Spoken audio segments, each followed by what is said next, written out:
Hello everyone and welcome to ISS.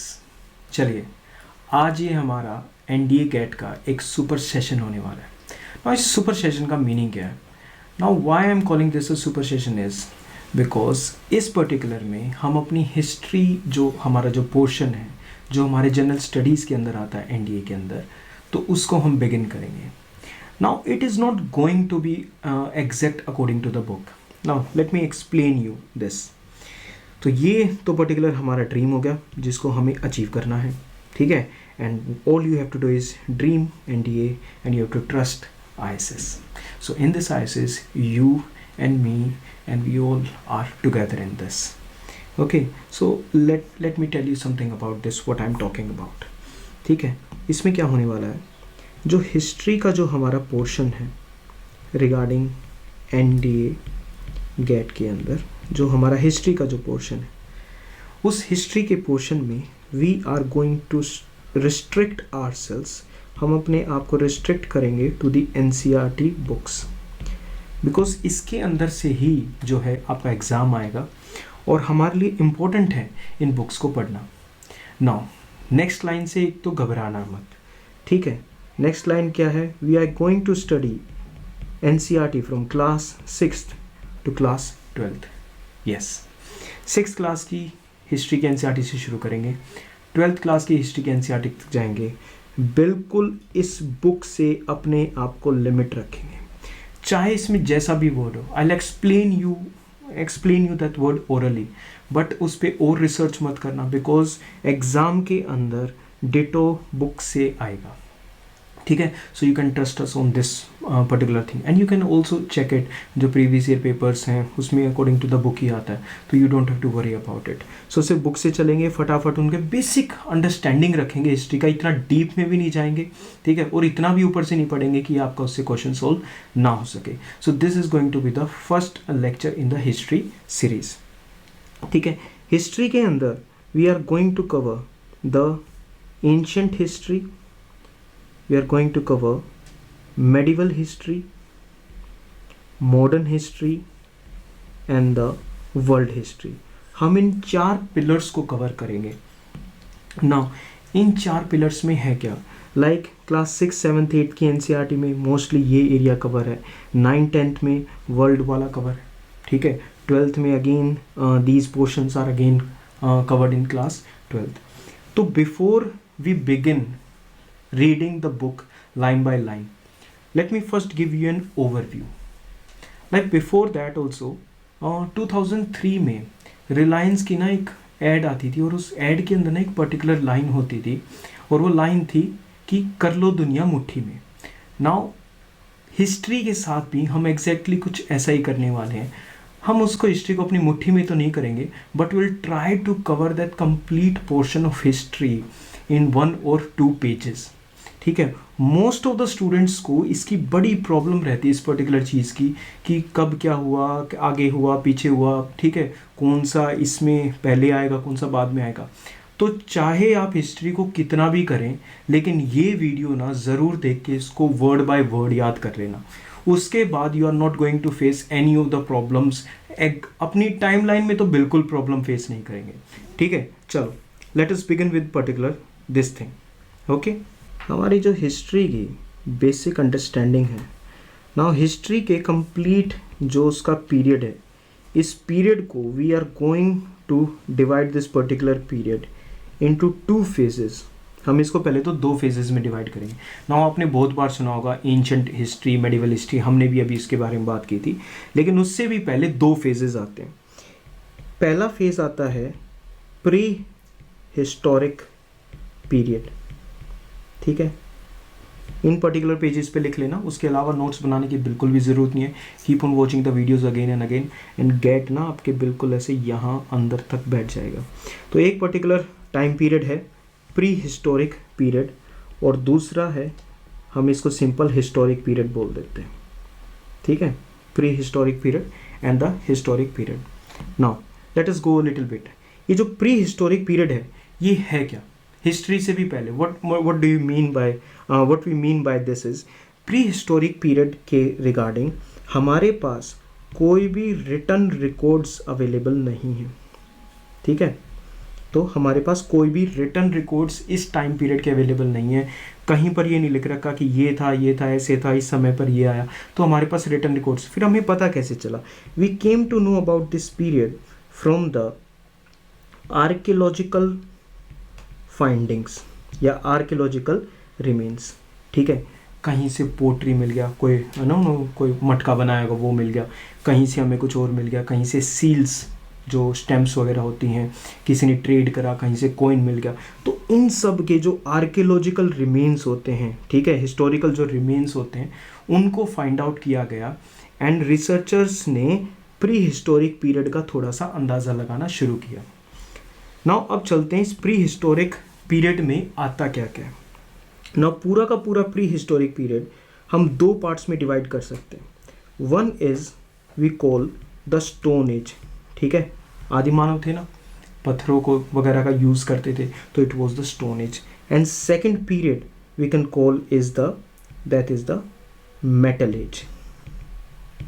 Now ये जो metal as है ना, तो ठीक है, सबसे पहले स्टोन एज आई, उसके बाद क्या आया? Metal age. और मेटल एज में कहीं ना कहीं चीज़ें रिटर्न होने लगी and we will enter metal age के बाद हम डायरेक्ट एंट्री कहाँ पर हो जाएगी हमारी? We will enter the historic period, तो उसके बारे में भी समझेंगे।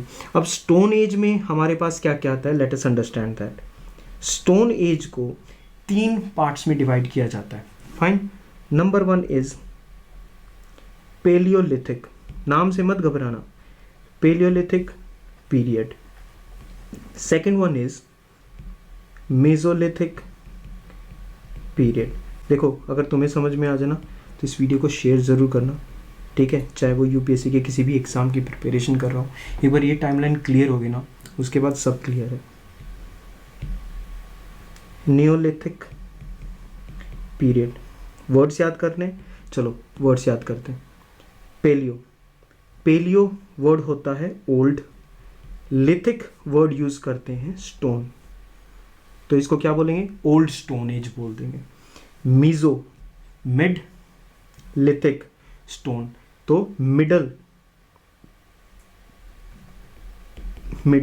Stone age. आराम से, कोई भागा दौड़ी नहीं। Neolithic, new stone age. अलग अलग टाइप के टूल्स यूज होते थे। ओल्ड स्टोन एज के अंदर जो पत्थर का साइज होता था वो बड़ा होता था, क्योंकि बड़े जानवर मारने थे भाई, तो बड़े जानवर मारने थे, बड़े पत्थर से मारेंगे, तो ओल्ड स्टोन। मिडल में माइक्रोलिथ्स का यूज़ करने लगे, छोटे, ठीक है, बो एंड एरो के अंदर ऐसे छोटे छोटे पत्थरों का यूज़ करने लगे। प्रिसाइज हंटिंग होती थी, मछली मारनी है, ठीक है, इस टाइप से। न्यू में पॉलिश्ड जो टूल्स थे, जो भी आपका स्टोन है उसको अच्छे से पॉलिश करेंगे, शार्प बनाएंगे, ताकि उसकी एफिशिएंसी बढ़ सके उस पर्टिकुलर स्टोन की, ठीक है। तो स्टोन एज को 3 में डिवाइड कर दिया। नंबर 1 इज पेलियोलिथिक, मेसोलिथिक और तीसरा है नियोलिथिक। यहाँ तक पहुँचते पहुँचते स्टोन एज अब धीरे धीरे क्या हो रही है, अब कन्वर्ट होने वाली है। अब इतना थोड़ा सा डेवलपमेंट तो हुई that we were able to find out what, metals का यूज़ करने लगे। द आर्ट ऑफ स्मेल्टिंग, तो जो भी हमको अर्थ से हमने डिग वगैरह करा, उससे हमें कुछ मेटल्स वगैरह मिले, उसको पिघलाना, ठीक है, उनको मिक्सअप करना, उनसे कोई नया वो चीज़ बनाना, तो ये हमारे सामने आने लगी। And the first period that came during the metal age was the copper period, या इसको बोलते हैं copper age. The second period was the bronze age. Second क्या है? Bronze age. And third was the iron age. तो एक तो देखो, नाम से तो इतना तो समझ गए होगे कि इसके अंदर सबसे ज़्यादा यूज, देखा ऐसा नहीं है कि कॉपर में ब्रोंज यूज़ नहीं होता था, या ब्रोंज में थोड़ा सा आयरन की शुरुआत नहीं होती है, आयरन में कोई और यूज़ नहीं होता था। ये डोमिनेंट मेटल है उस पीरियड का, ठीक है। अभी इनके टाइम पीरियड की बात करेंगे, थोड़ा सा रुको। कॉपर एज को हम चाल्कोलिथिक पीरियड भी बोलते हैं ना। अब तुम इजीली बता सकते हो कि हम इसको चाल्कोलिथिक पीरियड इसलिए बोलते हैं, क्यों? क्योंकि चाल्को यहाँ तो कॉपर आ चुका है, और लिथिक मतलब ऊपर से। तो ऐसा नहीं कि स्टोन यूज़ कर रहे हैं एकदम से स्टोन यूज़ बंद कर दिया, ऐसा तो नहीं होगा। स्टोन यूज़ कर रहे हैं, मेटल भी यूज़ कर रहे हैं, तो ये ओवरलैपिंग हो गया टाइम पीरियड का। तो we were using copper plus we were using the stones as well, fine. उसके बाद ब्रोंज एज आ गया और उसके बाद आयरन एज आ गया, ठीक है। चलो अब इनका थोड़ा सा एक बार है ना टाइम पीरियड को देखते हैं, so that we get a brief idea about it. 10,000 BC, इससे पहले का जितना भी टाइम पीरियड है, 10,000 BC से पहले का जितना भी टाइम पीरियड है, that is taken for the palaeolithic period. Now I know most of you don't have any idea, या कुछ आइडिया है लेकिन कन्फ्यूजन रहती है कि ये जो BC जो इसमें है बिफोर क्राइस्ट है, ये डेट्स कैसे काउंट होते हैं। तो चलो पहले इसको ही मैं आपको I will give you a brief about it, ठीक है। तो ये समय की रेखा है, ठीक है, तो हमने ड्रॉ कर ली यहाँ पर। अब ना ये इधर भी बिल्कुल ऐसे आगे तक जा रही है, एंड ये हमारे प्रेजेंट की है और प्रेजेंट में भी फ्यूचर तक जाएगी। तो ये लाइन हो गई, ठीक है, and it is endless on both the sides.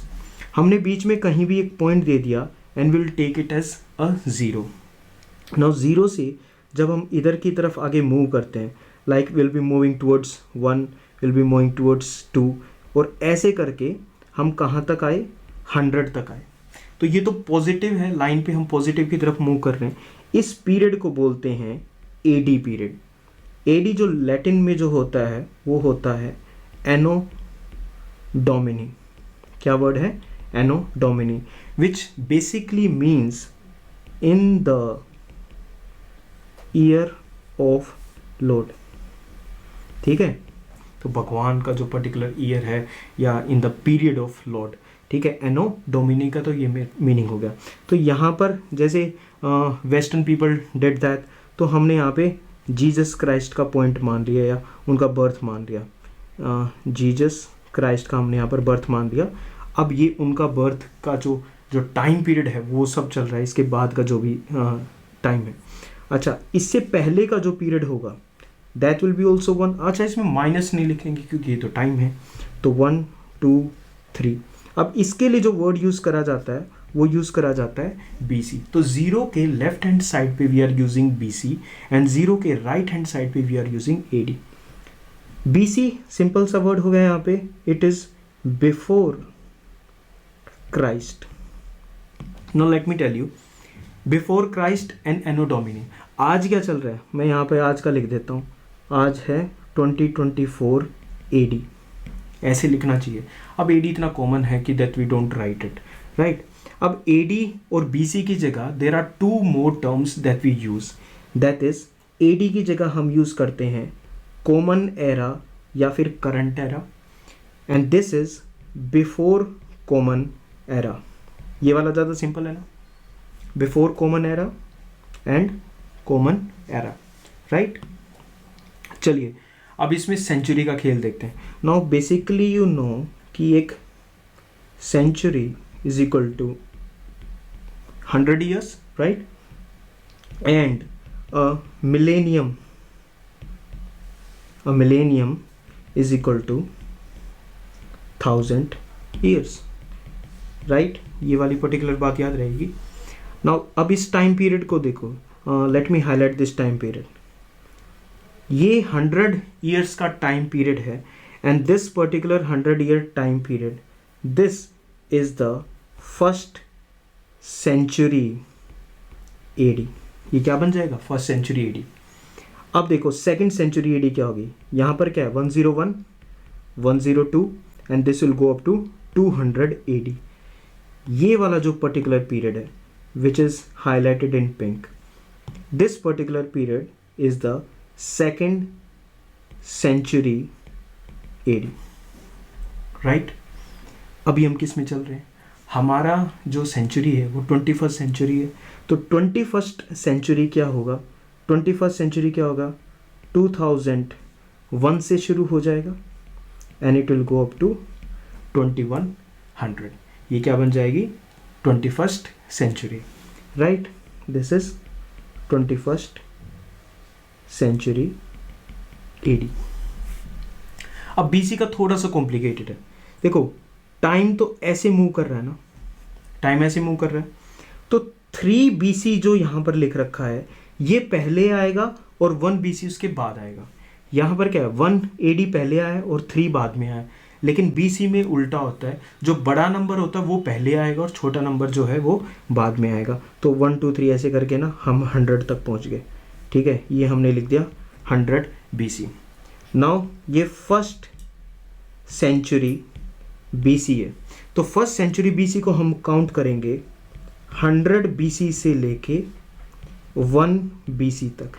ये हमारा क्या बन गया, फर्स्ट सेंचुरी BC। नाउ अगर आपको ये थोड़ी सी टाइमलाइन समझ में अगर आ गई है तो लेट अस अंडरस्टैंड यहाँ पर सेकंड सेंचुरी BC। 100 ईयर्स होने चाहिए क्योंकि हम सेंचुरी की बात कर रहे हैं।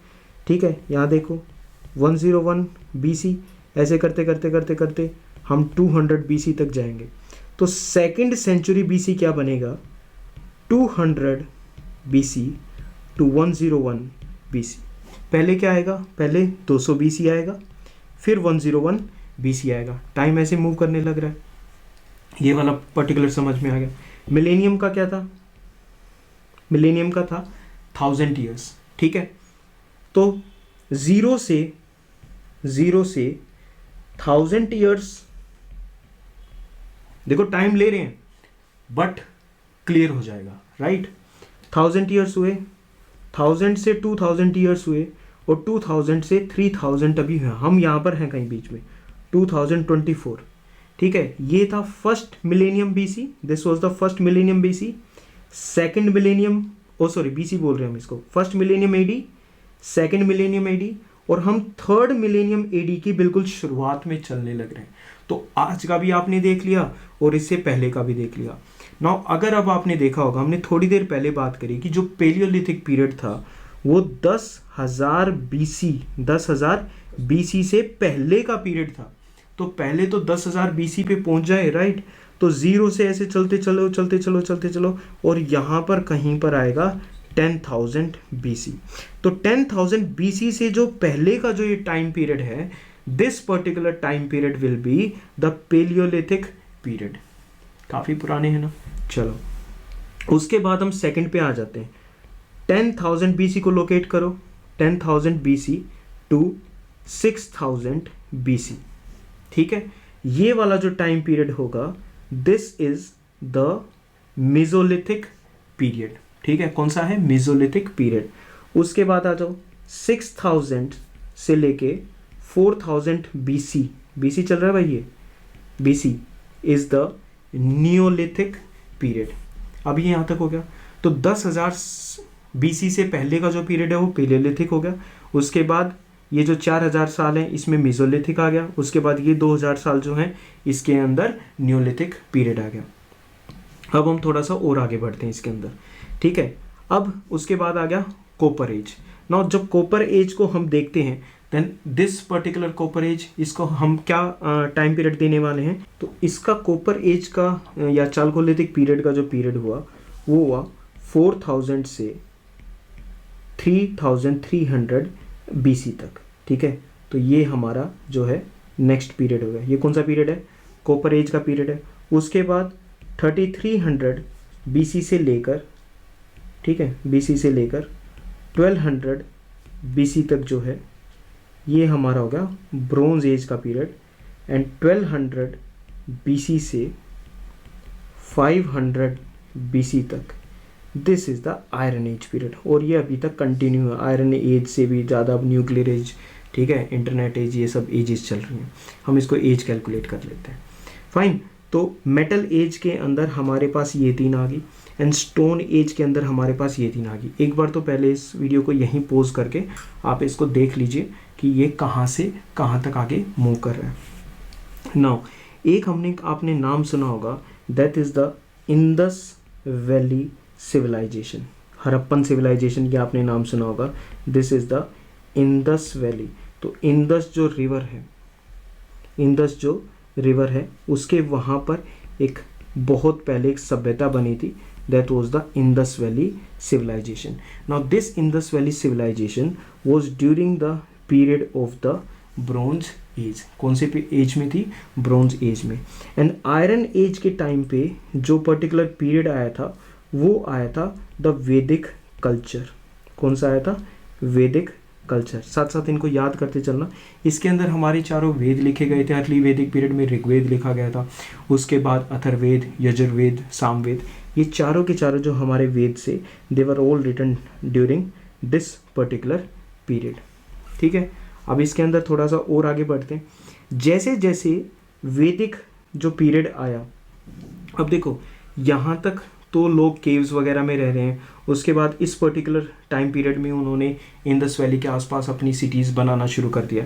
नाउ धीरे धीरे पीपल आर गेटिंग ऑर्गेनाइज्ड। ठीक है, they have a king and उसके नीचे कुछ उसकी अपनी किंगडम है। तो ऐसे करके ना पीपल गोट ऑर्गेनाइज्ड। एंड वैदिक पीरियड में क्या सामने आया? वैदिक पीरियड में सामने आया जनपद्स। क्या वर्ड आया? जनपद। नाउ इस पर्टिकुलर वर्ड को याद रखना। नाउ जनपद में क्या हुआ कि जो जन थे यानी जो पीपल थे उनका अब एक किंग रहेगा, और ये ज़्यादा बड़ी किंगडम्स नहीं थी, ये छोटी छोटी किंगडम्स थी। तो we don't have to pay that much attention to this. Now janapada जैसे जैसे जो किंग है, ठीक है, अब वो जो किंग है वो धीरे धीरे ना उसकी पावर इंक्रीज होनी शुरू होगी। आर्मीज उसने बनाना शुरू कर दिया, फाइट करनी शुरू कर दी। एंड जो एक किंगडम है उसकी, अब इस किंगडम का जो है साइज जो है वो काफ़ी बड़ा हो गया। And these kingdoms were now known as the mahajanapadas. क्या बोलने लगे इनको? महाजनपद्स। ठीक है, देख भाई क्लैरिटी की अंडरस्टैंडिंग के लिए ये थोड़ा सा इससे गुजरना होगा। ठीक है, तो हमारे इंडिया के अंदर 16 फेमस महाजनपद्स बने। ठीक है, 16 फेमस महाजनपद बने। और जनपद्स की अगर हम बात करें तो कुरु, विदेहा, ठीक है, पांचाल, ऐसे करके अलग अलग जनपद्स बने। महाजनपद्स के जो 16 नेम्स हैं उनकी जो कैपिटल्स है वो हमारे एग्जाम के लिए काफ़ी इंपॉर्टेंट है, तो वो हम बाद में देखेंगे। ठीक है, एक बार इसको थोड़ा सा एक रिवाइज करते हैं। तो हमारे पास प्री हिस्टोरिक पीरियड है, हमारे पास हिस्टोरिक पीरियड है। प्री हिस्टोरिक पीरियड में नो रिटन रिकॉर्ड्स, इसको हम दो टाइप्स में डिवाइड करते हैं, स्टोन एज में एंड मेटल एज में। स्टोन एज में we have the palaeolithic, mesolithic and the neolithic. Metal age के अंदर we have the copper age, bronze age and we have the iron age. यहाँ तक clear हो गया? Iron age, bronze age के अंदर we have the Indus valley civilisation and iron age के अंदर वी हैव द वैदिक कल्चर।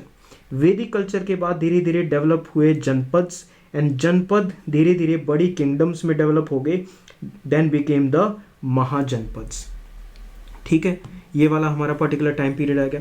अब इस टाइम पीरियड के बाद क्या हुआ? There came a particular time period that was the classical period. क्या बोलते हैं इसको? Classical period. ठीक है, अब ये क्लासिकल पीरियड और ये पहले वाले पीरियड को मिला के we call it as the ancient period. ठीक है, इसको हम क्या बोलते हैं? Ancient period. क्लासिकल पीरियड की ज़्यादातर जो शुरुआत मानी जाती है that is from the Mauryan empire. क्या है? मौर्यन एम्पायर। आपने नाम सुना होगा इसका। चंद्रगुप्त मौर्य ने इसकी स्टार्टिंग करी थी। देन उनके सन जो थे बिंदुसार, देन बिंदुसार के जो सन थे वो थे अशोका। तो इन 322 BC, कब की बात चल रही है? 322 BC। Now one thing more you have to remember is, ये जो वैदिक पीरियड में जो था, वैदिक पीरियड में ब्राह्मणिज्म, ठीक है, ब्राह्मणिज्म बिकेम वेरी फेमस। ठीक है, तो ब्राह्मण्स वगैरह की जो पर्टिकुलर वो थे ग्रुप था वो ज़्यादा फेमस हो गया, यज्ञ वगैरह होने लगे। तो जो लोअर जो पीपल थे ना उनको लगता था यार हम यज्ञ वगैरह के तो पैसे दे नहीं सकते, तो हम भगवान तक कैसे पहुँचेंगे। तो इस पीरियड में जो नॉर्मल लोग थे या जो नीचे के लेवल के जो लोग थे, अब उनके मन में आ गया how to reach particular god, and उनका आंसर मिला इस पर्टिकुलर पीरियड में। 5th एंड जो 6th सेंचुरी हुई, ये कैसी चल रही है? 500 BC के आसपास है। 5th and 6th century BC में there came what? Buddhism and Jainism. साथ साथ इनको लिखते रहना, सिर्फ यही एक पेज है जो मैं आपको बोल रहा हूँ लिखने के लिए, so that once you write it down, then ये आपकी मेमोरी में कम्प्लीटली आएगा। जहाँ भी आप स्टडी टेबल पे पढ़ते हो इस पेज को लगा दो and history will be inside your mind. उसके बाद कहाँ से हम पूरी हिस्ट्री में हम कहीं भी कोई भी टॉपिक पढ़ रहे हो इस टाइमलाइन को हम ज़रूर रेफ़र करेंगे। तो वहाँ पर मैं आपको सिर्फ बता दूंगा कि टाइमलाइन में वहाँ पर है, तो अगर उसको आपको याद रखना है तो उसके लिए अभी आपको पढ़ना पड़ेगा। मौर्यन एम्पायर हो गया क्लासिकल पीरियड में। मौर्यन एम्पायर से ये गेम शुरू होता है and this goes up to the Gupta empire, ठीक है। एंड गुप्ता एम्पायर जो है वो 550 एडी, देखो भाई जीरो को क्रॉस कर चुके हैं। 322 BC से we have reach 550 AD. Anno Domini था ना इसका मीनिंग। तो गुप्ता एम्पायर इस पर्टिकुलर टाइम पीरियड पे आके ख़त्म हुआ था। तो मौर्यन एम्पायर के स्टार्टिंग से to the end of the Gupta empire this particular जो पीरियड है this particular period is known as the classical period, right. Now when the Gupta empire ended with Vishnugupta, Gupta empire को स्टार्ट गुप्ता ने किया था एंड जो लास्ट इनके जो रूलर माने जाते हैं, ठीक है, ही इज़ विष्णुगुप्त। तो विष्णुगुप्त जो फाइनल थे, उनके बाद जो गुप्ता एम्पायर था ना पूरा India, it started to break down into number and small kingdoms. तो यहाँ तक तो हम क्या समझेंगे अपना classical period. Now classical period के बाद what we have in front of us is the early medieval period. कौन सा पीरियड है? Early medieval period. Now we will take it from 550 AD to 1200 AD, ठीक है। कॉमन एरा चलने लग रहा है। तो अर्ली मेडिवल पीरियड यहाँ तक हो गया। पहले एक बार मोटी मोटी टाइमलाइन देख लेते हैं। उसके बाद लेट मेडिवल पीरियड, ठीक है। This was from 1200 to 1526। अभी जो ईयर है ना ये आप इजीली याद कर पाओगे because I tell you the significance of this year कि इसी ईयर पे 1526 पे ही हम इसको ब्रेक क्यों दे रहे हैं, ठीक है। तो ये मिडिवल पीरियड हो गया। उसके बाद हमारा स्टार्ट होता है modern period. And modern period में जो अर्ली जो पीरियड आएगा वो आएगा 1526 से हम इस चीज़ को शुरू करेंगे and we will move up to 1858। ये हमारा अर्ली मॉडर्न पीरियड हो गया। कैसा पीरियड हो गया? यहाँ लिख देते हैं अर्ली मॉडर्न पीरियड। उसके बाद लेटर मॉडर्न पीरियड में, लेटर मॉडर्न पीरियड के अंदर, later modern period we have 1858 to 1947। अब ये डेट जो है ये तुम्हें मैच होती कुछ नज़र आएंगी। तो है ना हिस्ट्री के अंदर ऐसे स्ट्रीक लाइन एक सिंपल सी मिल जाए ना, उसके बाद मज़ा ही कुछ और होता है कि हाँ हमको पता है कि हम किस पर्टिकुलर टाइम पीरियड की बात कर रहे हैं। उसके बाद हम बोल सकते हैं कंटेम्प्ररी, ठीक है, या फिर पोस्ट इंडिपेंडेंस पीरियड। कौन सा है? पोस्ट इंडिपेंडेंस पीरियड 1947 से लेके and it is up to the present. अब भी इस पॉइंट टाइम तक ये भी तो हिस्ट्री ही है, तो ये हमारा टाइम पीरियड हो जाएगा।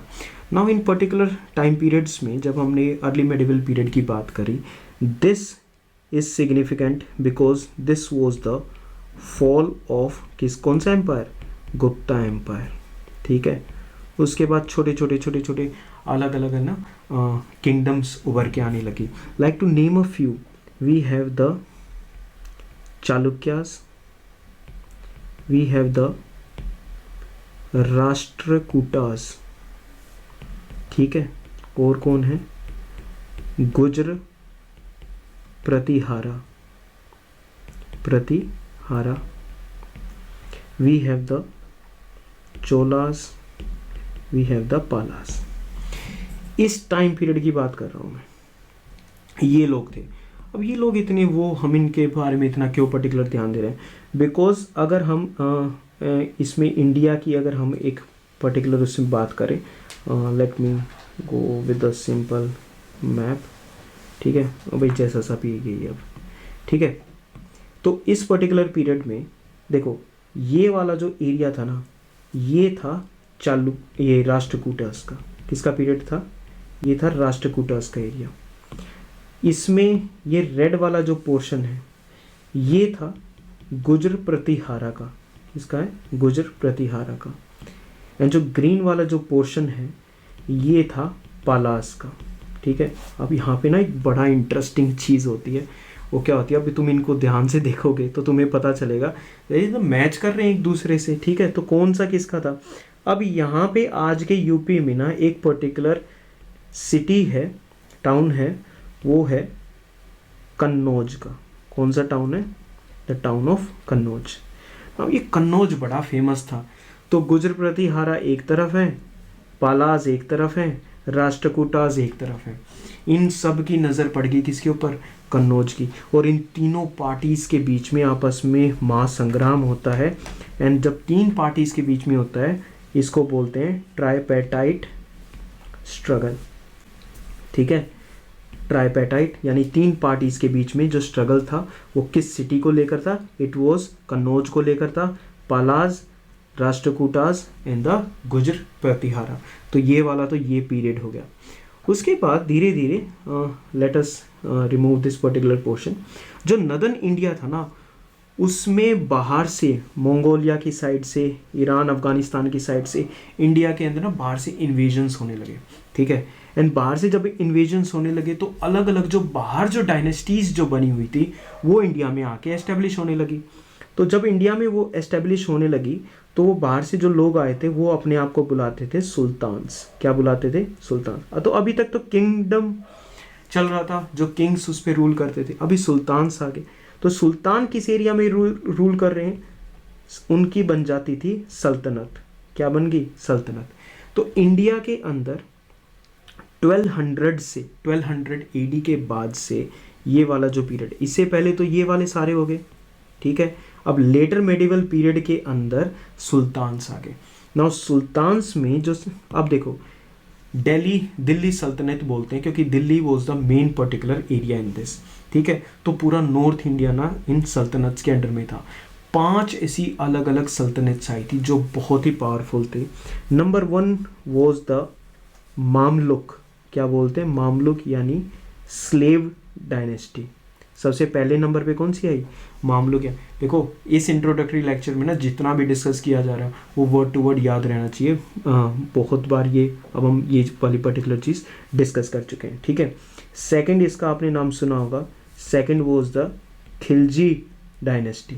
सेकंड कौन सी थी, it was the Khilji dynasty. Third was the Tughlaq dynasty. कौन सी थी, Tughlaq dynasty. Fourth one was the Syed dynasty. Fifth one was the Lodhi dynasty. ठीक है, ये वाला पर्टिकुलर हो गया। ठीक है, तो सुल्तान सल्तनत इस पीरियड में रूल करने लग रहे हैं नॉर्थ इंडिया में। नॉर्थ इंडिया में इस पर्टिकुलर पीरियड में सुल्तान्स रूल करने लग रहे हैं।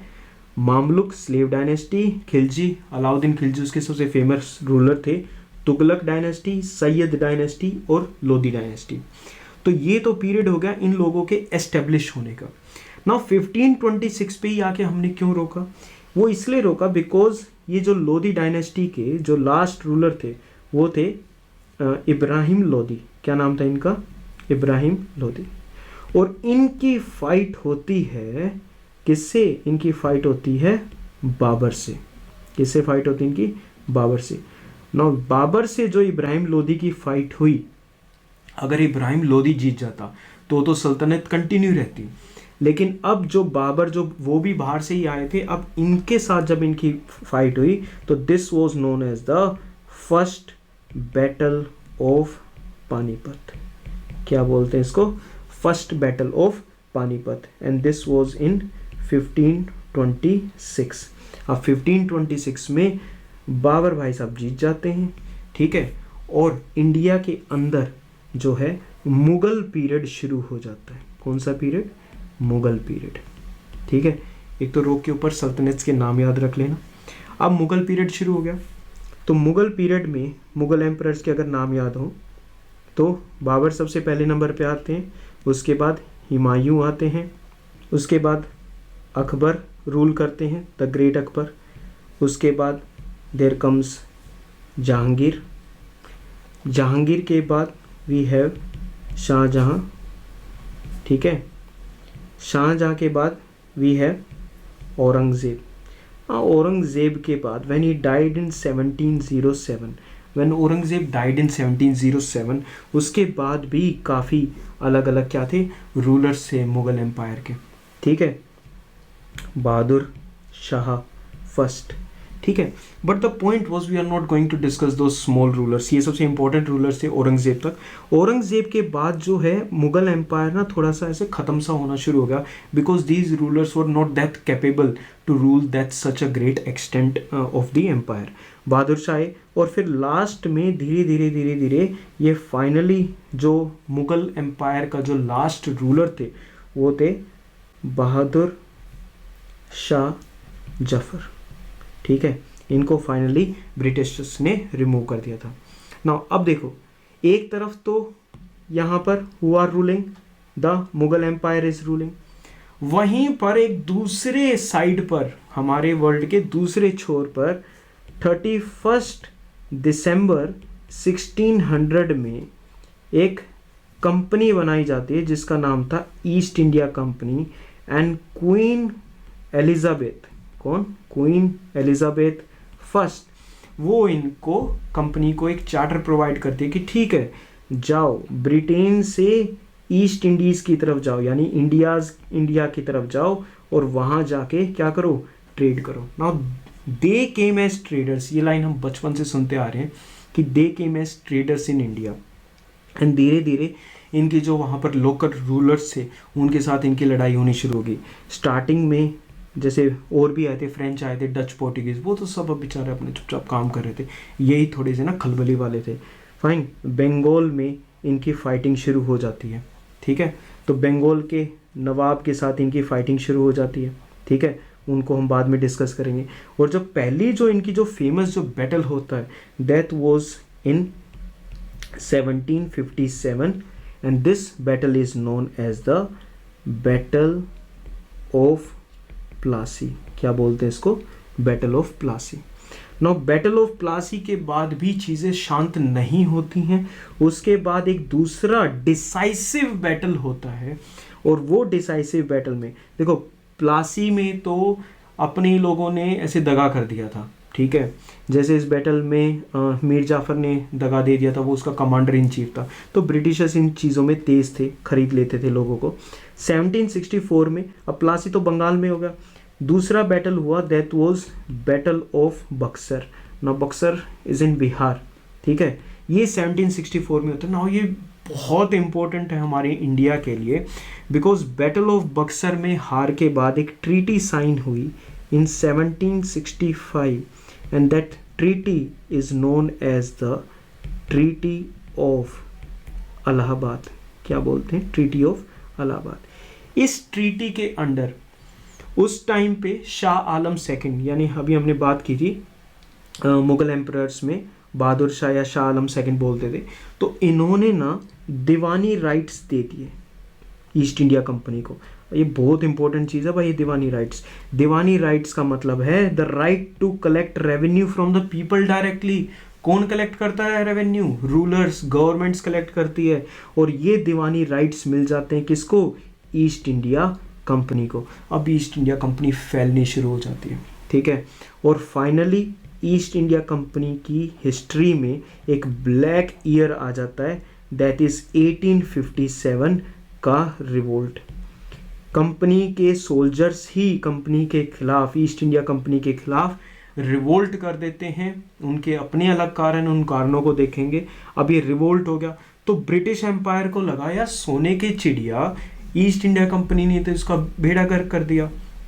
अब 1857 के बाद 1858 में ब्रिटिश, ठीक है, ब्रिटिश का जो क्राउन है, जो, ठीक है, क्राउन क्या कर लेता है, ईस्ट इंडिया कंपनी से सारी इंडियन टेरिटरीज को ब्रिटिश पार्लियामेंट के अंदर आ जाती, ठीक है।